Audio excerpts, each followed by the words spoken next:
maskaxdii dahanaysay maanta way iga digniin xoog haddaad dilaa tahay haddaad qurux ku daran tahay haddaad magac ku dadan tahay haddaad darasho xidhan tahay haddaad daaro fooqiyo dad yaduunya leedahay duubkii caddaa iyo camalkaagii dunidaa duur kala carraabiye intaad dibadda joogtaan dib in loo xisaabtamo sheekadaha lagu daro aakhira dambayse alla ilaaha waa laga dul hadlay odaga war haddii lika kor hadlay gurhaansaarka hal jeeyay hindaan war ii sheego dagaalada yaanta bilaayad wadin joojeesadinay duqeydinka aryaadhaha sanadkan dhammaadka dad badan aad dhintay ee ilaahayow sanadkan soo socda noo xasile war dadka la dilay waay waxa badnaay aryaa ama toosa loo dilo amba si dadban ha loo dile waxaan idin dhihi lahay how sanateega saagootintiis kan soo socdaana soo dhoweyn war sanadkii tegey barbar ayuu ahaa sanadkanna waa dhiindhin war allah u naxariistay xuseen oo faara wuxuu yidhi qaar ka horreeyo hodana na dhaafay kuwa harayna dabada waa la hubsan doonaa kii noo hagaagee noqo loo han weyn yahay war allah u naxariistay cabdullaahi qarshe wuxuu yidhi belada hore rooran tan dambana reeban tan haraaruhuna riixan tan korena raaran tan hoosena radeeban marka ilaahay sharta ha naga fogeeyo war abaan xilsadhuux wuxuu yidhi shiddana la joogtaay bax shar soo soctaay gudban oreedhaha dagaaladii ka socday gelgaduud iyo hiiraan midka hiiraana horreeyey dagaalla adag oo khasaaro badanna waa ahaayeen dawladdu wafdi culus oo degdeg ah u magacaawday dagaalka gelgaduud oo wasiirka arrimaha guduhu hoggaaminayo senatar cabdi qaybdiid iyo xildhibaanno kale iyo ay ka buuxaan midkii ka horreeyo hiiraanna ilaa hadda wafdi looma dirin marka nin baa wuxuu yidhi qararkeeda maxaas muddaa laysku qalaayay qowlna muusan lahayne ma dhiig kaloo qubanaayo kan ka qaalisan baa qarafaan u boqoolay qaybdiidna ku raacay mase waa la qasbo qoorqabaday ku baxeen webagohaba hadhambalama meeli illiis hayteelah ku hire wala kala lutrayla marii kore maskiin way adiga dad isdirirayaa lagu sheegee waxa faruuranood sheegaysa xayta war wariye cabdullaahi canshuur oo ka soo xigtay xanuunka faruuranka oo ku soo badanaya muqdisho warnimayo horta way iska qayliseene labadab hadba kii dambaa la danshaa haa kan horena ma leeskala hera ha hulaaqe war dad baaba waxay leeyihiin ehel diriba inay soo daweeyaan wafdiga dawladdu uma bixine etoobiyaan la qabtay inay soo badbaadiyaan bay u baxeen war anigu waxaan la yaabanahay dagaalka sukeeya hadda socdo wax kalaa ku soo saayiday qolo walba oo dagaalka ku jirto inay samaacdo weyn shiteen heesihii ee dagaalka ahaa ay mid walba ku tuurteen ceesaantii masiiya good madax shabeelleefta maalageediha galay bay isku qaadeen maya waxay isku qaadeen haddii aanan soo noqon qabiilkayga nuurow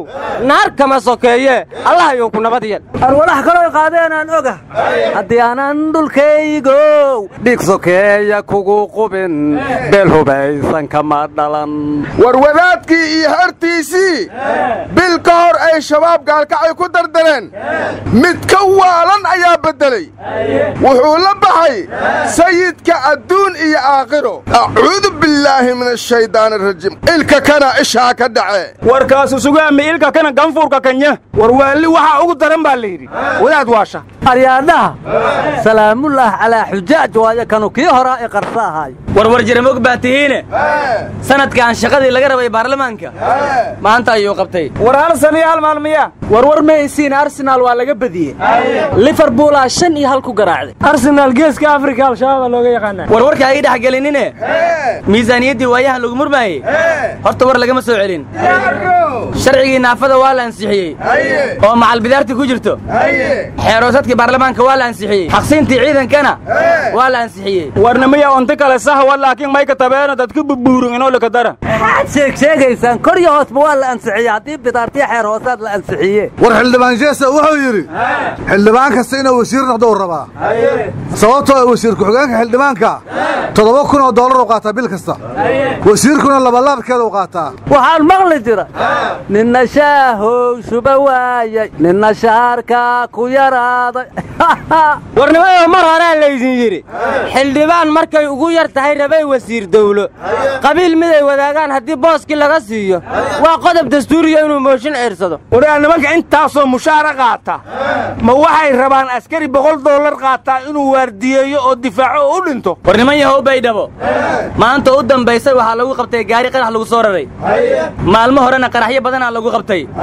waxaa kaloo dhowr jeer lagu qabtay dad wax dilay marka ciidanka baydhabo joogo maa muqdisho la keeno buda war bilaayadan inkasaaridoy ciidan asluub leh meeli roogo aryaa ciidankaas buda hana loo keeno waa u baahannahe warnimada warkii hore war soo dhaaf waa yeel yaaban baa yimid madaxweyne xaaf wuxuu yidhi maalin walba iyo habeen walba waftiyaal iska qulqulaya iyo ciidamo la soo amray iyo dal aan nala kala tashanayn ayaa socotuu yidhi cunaqabataynna waa nalaga sameeyey oo ilihii dhaqaalaha nalaga xidhay marka wuxuu yidhi waxaan ka baqaynaa wakhtiyada soo socda sidii roobow in la yidhaha soo qabtee soo xidha jeel nala ku tuuro war adooga madihta oo adaw waan qaraabanaynaa ma ayagaan u fadhinaynaa ya eedsadayda war hadduu nabadii nolol jeebka gashin lahaa xaaf meesha ruu mar lahaa aryaadhaha anugu waxaan la yaabanahay puntland waxay tihi wax dawladda ka socda ununka nooma imaan karaan xataa shaqaalo dawla hadduu yahay soo ma geli karo puntlanday dhaheen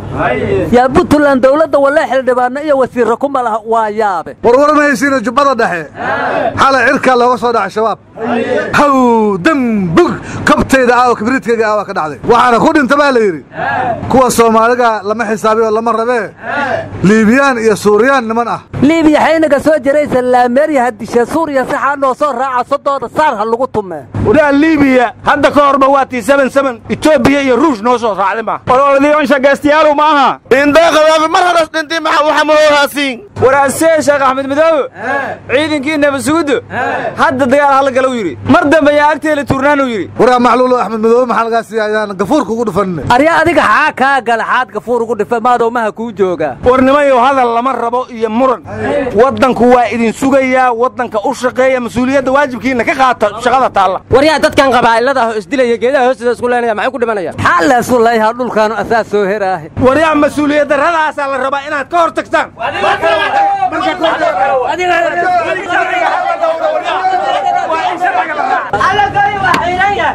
madaxa misaaru ha kaaga dhacdee